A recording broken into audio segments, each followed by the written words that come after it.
Hello, here we meet again. My name is Huizemang. Welcome to my podcast, The Truth About Us, a channel where I talk about issues of everyday life in a way that will hopefully make you feel empowered the next time you have to deal with them. Today, I want to talk to you about healing our minds and bodies.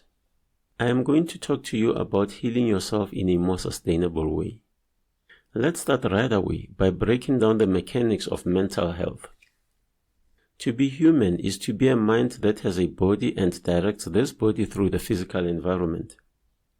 What the mind seeks to achieve with its body is to be happy. Happiness is the purpose of all life. It is the motivation that propels us to overcome all the challenges in life and live long. In that regard, the primary purpose of the mind is to help us to sustain ourselves and to realize the various forms of happiness that we could ever need, all from within ourselves. The mind realizes this happiness either directly by itself or indirectly by using the body. The mind gives meaning to things, and we experience those things according to the meaning we have associated to them. The body and the physical environment are both our secondary reality, and for that reason, they provide an indirect way of realizing happiness, with the mind as being our primary means. The mind uses the body to gather information from the physical environment which it uses to determine if it serves our happiness. In that way, everything that happens within our minds, within our bodies and around us in the physical environment, all serves to provide the information which the mind needs to establish happiness. When we are happy in life, we want to continue to sustain it and to realize more of its happiness. Whereas when we are unhappy, we become unsure whether we have the ability to make ourselves happy and sustain ourselves. Having said that, let us now consider the subject of health in more detail. Now, remember that a human being is both mind and body, non-physical and physical instruments. And together, they give us the ability to realize happiness within non-physical and physical environments. Our good health is a measure of how well the mind and the body could collaborate in the pursuit of our happiness, the happiness of a person. The health of the mind is in its ability to attach meaning of happiness to the various things that happen within and outside of itself, whereas the health of the body is in its ability to carry out the instructions of the mind and to bring from the physical environment all the information that the mind would use to determine happiness. Meaning in itself is the extent to which the mind finds anything to be relevant to happiness. Now, since all the instructions of the body come from the mind, the health of our bodies will always depend on the health of our minds. Every time we have something beautiful to look forward to in life, such as wanting to live till we are 100 years or so, we would be more inclined to live in a way that would allow us to reach that goal. The good health of the mind starts by knowing that happiness is our primary goal in life, and then entertaining only the thoughts and actions that would help us realize that happiness. The more we entertain empowering thoughts regarding our abilities, as well as seeing evidence of the good things we are capable of, the more we gain confidence in our ability to create the happiness we need and sustaining ourselves. A healthy mind is ever aware that its primary purpose is to be in harmony with every situation that it encounters.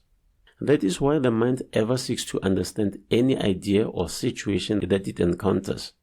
It is when the mind understands what anything is that it can find a way to be happy with it. Happiness is created by how the mind interprets things in relation to what we believe to be our purpose in life. When the mind decides on creating happiness, it also decides on how to achieve it, whether directly by itself, when it has enough information within itself regarding that type of happiness, or indirectly by sending the body to gather more information from our physical environment. When we get served tea and we taste if it has sugar in it, that is when the mind sends the body to gather more evidence of whether our tea is capable of making us happy, based on the amount of sugar that the mind expects to be in it. The mind gets to understand the various possibilities to be happy by using the body to interact with its physical environment. In that way, It creates more options by which to realize any type of happiness, beyond just the method it is using in that particular instance. For instance, when someone who has never drank tea before becomes keen to know what tea actually tastes like, firstly, their mind would create its own expectation of how tea might taste like. And then, once they actually get to taste it physically, they would then compare its physical taste to their imagined taste, and based on that, they may either begin to like tea and drink it more regularly, or continue to not drink it if they are too disappointed by their experience. However, their mind would process the feedback they receive from that experience and recall other things that gave them a similar experience in the past. The mind may then realize that the same experience as drinking tea could also be realized through something or other things, such as drinking water, milk, soft drink, beer, and so on. That is when it may realize that any of these drinks could quench thirst, and from that moment on, it would have learned one more way of realizing a particular kind of happiness, such as quenching thirst. The ability of the mind to create more options as it thinks is what enables us to realize that any method we may choose to resolve a difficult situation is just one of the many other possible solutions. The more we find these different options, the more we could find the one that is more appropriate for our situations and resolve our situations more sustainably. Any suffering that we experience in life, whether discomfort, pain, or hunger, is a delay in our happiness caused by insisting on solutions that may not yet be available where we are, the belief that we do not have options. Therefore, the more we perceive our solutions to be in the mind, because of all the things that we continue to learn, the more we can see these solutions becoming readily available whenever we need them. In that case, the instant availability of our solutions makes our happiness instantly available as well. The secret to healing ourselves, our minds and bodies, is in realizing that the mind is our primary reality and the root from which all the effects we see in our bodies and in our living environment emanate. This is how we begin to take control of all the available means through which we realize our purpose in life. Happiness is our purpose in life, and our minds, bodies, and the physical environment around us are all the means we have to live up to this purpose. The control that directs how we achieve happiness, using the means at our disposal, is within each one of us, in our minds. Our healing begins the moment we know ourselves to control all the faculties we need to restore our happiness, instead of regarding this control to be somewhere outside of ourselves. Whenever the mind is aware that problems and solutions are created within it, it begins to resolve the issues of our lives from the level of where they are created, within itself, instead of being preoccupied with the physical effects of these problems outside of us. Any attempt to resolve a problem from anywhere outside of the mind creates an unsustainable solution, simply because it would fail to address the primary cause of the problem. All our preoccupations with physical things and the attempt to alleviate the symptoms of our problems instead of addressing their causes makes it ever clear that we often do not understand the primary cause and effect relationships within our reality, or recognize the mind as the root cause of our behavior and physical creations. We tend to regard the body as being independent and working on its own, and we can even separate a person's actions from the choices they are making within their minds. It is in such cases that we may force the body to perform an activity that only the mind can do, such as using a potentially dangerous tool like a lawnmower while the mind is absent from what we are doing, our typical absent-mindedness. In that case, we render the mind uncreative with regard to what the body is doing at that time, thereby making ourselves prone to accidents and endangering our lives. Going back to our tea example, if while drinking tea for the first time, we become too preoccupied with something else away from the tea we are drinking, the mind fails to process and learn from what we are doing and to create for itself various options of the same experience. And that becomes a missed opportunity, where we do something but we do not learn anything from it, and our options for happiness remain unchanged. The function of the body is to get information from the physical environment on behalf of the mind, while the function of the mind is to ever learn from this information and create more possibilities for happiness. That means, with every experience that we encounter, the mind needs to find ever more efficient ways of being as happy as it is in that situation. It is for that reason that whenever we encounter a person for the first time, they tend to be more of a stranger, but begin to seem more familiar and relatable with each subsequent encounter. The reason for this is a result of all the learning that we make until we finally turn a stranger into being a good friend. However, anyone that we meet for the first time, say in a bus, and we continue to ride the bus with them, and after a year, we still feel like they are strangers. That could only mean we have not applied our minds in trying to understand their relevance to our happiness. And in that way, they continue to remain meaningless to us, to our happiness. A disengaged mind can only result in lack of creativity, a state in which we repeat the same old solutions in life because we are not creating any more. Routine solutions create habitual behavior, where we repeat the same solutions even when the problems we are facing are different. Using our minds to create more possibilities for happiness is our primary source of good mental health. The solutions we create provide us with the various options to be happy, and when we are happy, we are living in accord with the purpose of our being alive. Physical health, on the other hand, is the readiness of the physical body to carry out the instructions of the mind, such as to heal or to participate in the creation of our personal happiness. Even with the participation of the body in the pursuit of our happiness, it still needs to be borne in mind that our bodily abilities, the functions and the life-sustaining processes within it, all depend on the mind.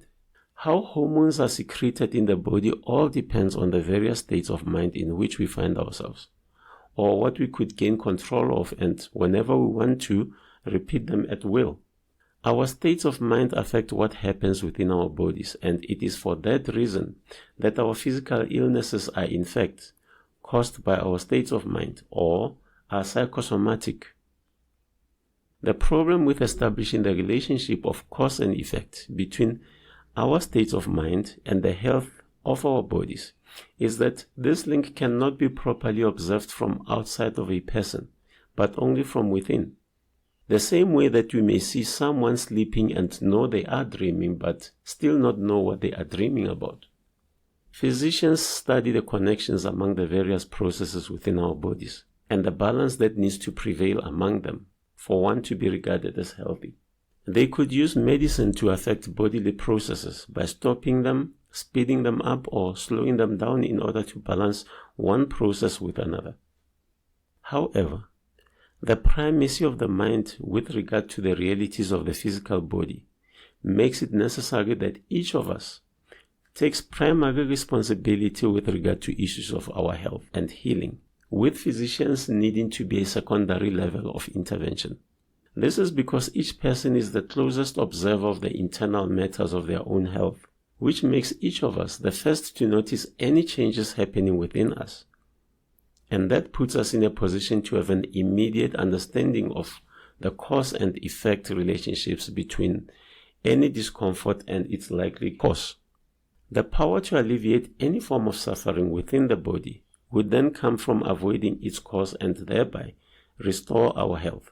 The issues of cause and effect with regard to our health can be observed with the things we do every day, which no one else would know of better than ourselves. Spinning on an office chair and using our feet to stop it, thereby straining our knees and ankles. Eating certain foods such as too much sugar and slowing down certain processes within the body, or doing any kind of work without allowing the mind to learn how to do it more efficiently with each subsequent performance of it, are just some of the ways in which we may harm our bodies and compromise our health. At the same time, it is by realizing how we inflict harm to ourselves that we could heal ourselves by preventing it. It is only when we are not aware how we harm ourselves that we would then seek the help of someone else, such as a physician, who would then have to look into how we have caused the imbalance in our bodies and then help to restore it. Medicine can restore one's health. However, it is not sustainable because not everyone can access it due to the cost, distance, and other factors. Any form of human happiness that cannot be readily accessed makes our dependency to be unsustainable. This is simply because of all the hurdles we would also need to go through to realize it, such as the need to have money or to acquire whatever we may need from elsewhere in order to access the help we need. The gap between establishing a need and the actual realization of it is where our suffering is. It is for that reason that every time we learn something new, we become more empowered to make our solutions ever more immediate. And that means we need to learn to heal ourselves. If our own healing depends on us, we then have it available wherever we are. How do we heal ourselves? The process starts by thinking about the countless benefits of being well, whether to be able to participate in the activities that make us happy, or to live long enough to accomplish whatever we think our mission in life is. After that, it is about making the decision to be healed and letting that decision guide the various activities that we ever engage in or to avoid in order to achieve that goal. Once we have decided to be well, we start to heal ourselves by being aware of how we cause our own ailments and then stopping to cause them. That means being aware of the thoughts that make us ill, the things we do physically to injure ourselves, as well as the things we eat or drink which may end up harming us. Our bodies need the various elements found in our natural environment to help sustain us. We need vitamins, proteins, and everything else that goes into the body to help a certain area of it. All the foods we eat go to our stomachs and then to our bloodstreams. Blood circulation is the primary way in which the various parts of our bodies benefit from the things we eat. It transports this nourishment to every part of the body in order to make up for any deficiency anywhere. This is how we heal any form of discomfort, ailment, or disease. Pressure to push blood through the bloodstreams comes from a pumping heart. The more it pumps, the more blood moves to the various parts of the body. We ensure that the heart keeps pumping by realizing that, just like all the muscles in the body, it has to be strengthened. And that happens when we regularly engage in physical activity. However, due to many reasons such as the jobs we do, we often do not engage in enough physical activity to strengthen our bodily muscles to function as they should. We then use exercise as a way to make up for this lack of activity. Sometimes the blood in our bodies does not reach every part of the body, resulting in numbness, cramps, delayed healing of wounds, and other discomforts, other than just a heart that may not be pumping as well as it should. This may also be caused by anything that cuts off the flow of blood to that area, such as wearing very tight-fitting clothing, applying excessive pressure to a particular part of the body, such as with a tightly done watch strap, tight shoes or shoelaces, sitting down for too long, or sleeping on one side of the body for much longer, among others. In those cases, it would be helpful to avoid any excessive pressure on any part of the body, as well as to make sure that we engage in some form of physical activity. Moving around increases the heartbeat rate as well as enable blood to flow to every part of the body. Of all the inhibitions to the flow of blood in our bodies, perhaps the most dangerous are those that happen incrementally within the body itself, usually because of our lifestyles, the things we eat and drink, and the thoughts we choose to entertain in our minds. They are more dangerous because they cannot be readily detected since they occur in little ways and over a lengthy period of time. Eating too much salt can damage our blood vessels, while high cholesterol in the blood could cause a buildup of plaque within the blood vessels. The damaged or narrowed blood vessel could obstruct the flow of blood through them.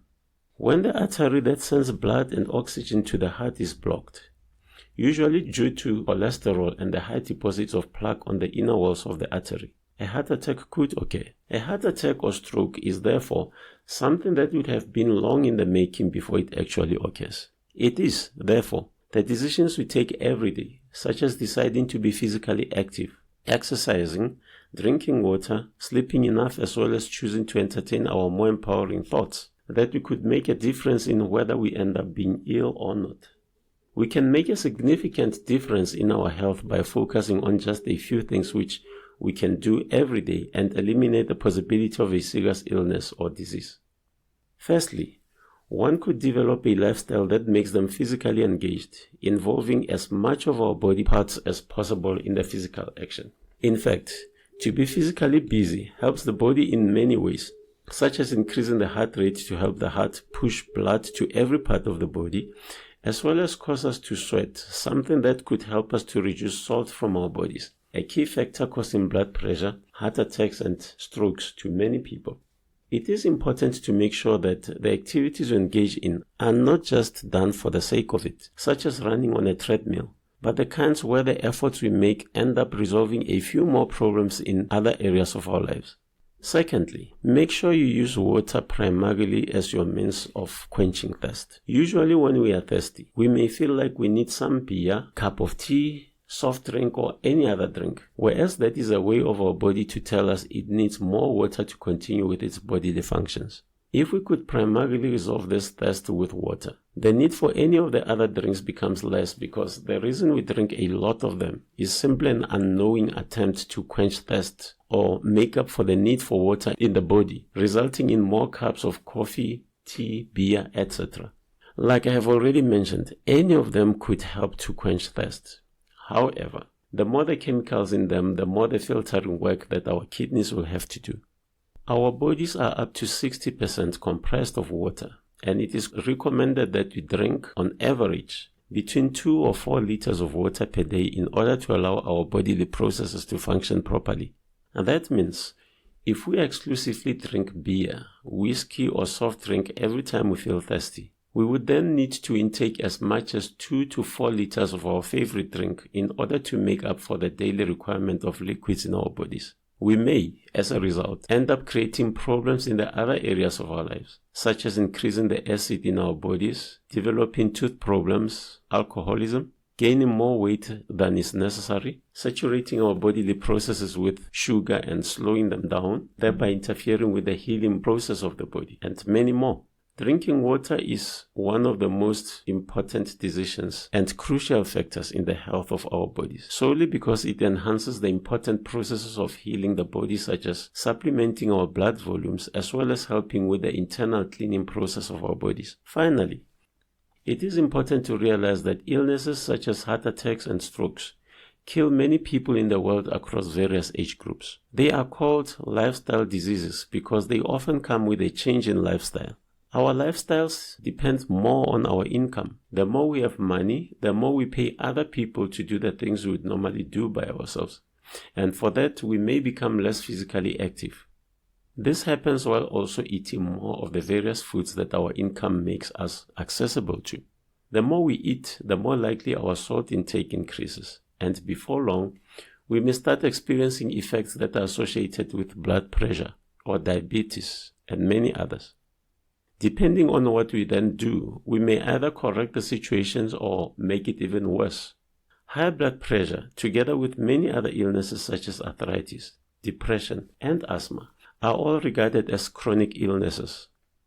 They are chronic because they last long, sometimes even for a lifetime. However, that does not mean they cannot be cured. The problem with chronic diseases is that they are based on our lifestyles or habits.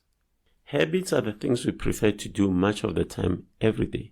We tend to be overly attached to our habits because they are what we generally regard as our comfort zones, sometimes regarding them as who we are. However, the primary cure to all chronic illnesses is in our ability to change our habits. Whether the things we eat, drink, the strains we make on our physical bodies, or the patterns of thought that we usually engage in. It is only when we can see these habits as the cause of our illnesses that we can gain the power to heal ourselves more sustainably from them. I will end here for today. Please like and subscribe and send any comments you may have regarding anything that you hear on this podcast or that you read on my website and on my blog. For copies of my book, We Are God, The Power is Within Us, please go to my website, oneppp.xyz.